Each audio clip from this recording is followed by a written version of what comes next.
Hi my dear friends, నేను మీ నవీన్ పట్నాయక్. మనము నిన్నటి చూస్తున్నాము, ఒక వాయిస్ చాలా వైరల్ అవుతుంది. ఆ రికార్డింగ్ ఏంటంటే మన జియో నెంబర్ 46 మిత్రుడు బట్టి విక్రమార్క సార్కి కాల్ చేసి మాట్లాడితే, సార్ మా జియో నెంబర్ 46 మీద ఒక సబ్ కమిటీ వేశారు కదా, ఇంకా రిపోర్ట్ ఇవ్వాలి అంటే అతను ఇచ్చిన సమాధానం, బట్టి విక్రమార్క గారు ఇచ్చిన సమాధానం ఏంటంటే, రిపోర్ట్ ఇంకా మీకు ఇవ్వలేదా ఆ కమిటీ అని అడిగిండు.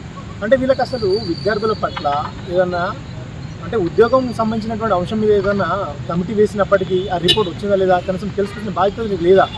అంత నిర్లక్ష్యమా?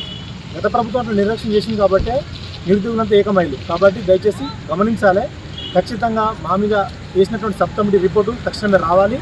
అందులో మాకు ఖచ్చితంగా న్యాయం జరగాలి. ఎందుకనంటే అక్కడ హైకోర్టులో కూడా అంత మంచి వాదించినప్పటికీ మా వైపు న్యాయం ఉందని తెలిసినప్పటికీ అలా ఎందుకు వచ్చిందో అది పైన దేవునికి తెలుసు. ఆ విషయం మేము మాట్లాడట్లే. బట్ మీరంతా కూడా ఎలక్షన్స్ ముందు మాకు హామీ ఇచ్చారు, తప్పకుండా మీకు న్యాయం చేస్తామని చెప్పేసి. ఆ మాట కోసం మేము ఖచ్చితంగా మీ దగ్గరికి మరీ వస్తాము. ఇప్పుడు వరద ముంపు వచ్చింది కాబట్టి మీరు ఖమ్మంకి ఒబ్బర్ సైడ్, సో అది తప్పం కాదు. మీరు ప్రజలని రక్షించాలి, అది మీ బాధ్యత. ఎందుకంటే మీకు ఓటేసి గెలిపించారు కాబట్టి అది మీ యొక్క డ్యూటీ.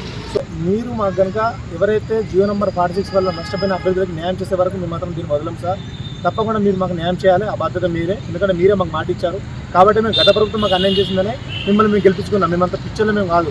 మీరు గత ప్రభుత్వం ఇచ్చిందని చెప్పేసి పదే మాట్లాడుతున్నారు. అది చాలా తప్పు.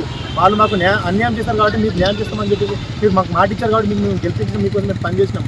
కాబట్టి మిమ్మల్ని అడిగే బాధ్యత మాకు ఉంది, చేసే బాధ్యత మీకు ఉంది. కాబట్టి ఖచ్చితంగా మీరు మాకు న్యాయం చేయాలి. అప్పటిదాకా మేము అసలు వదలము. మరో తెలంగాణ ఉద్యమాన్ని మేము ఖచ్చితంగా లేపుతాం మా దగ్గర మీరు న్యాయం చేయకపోతే. జై హింద్.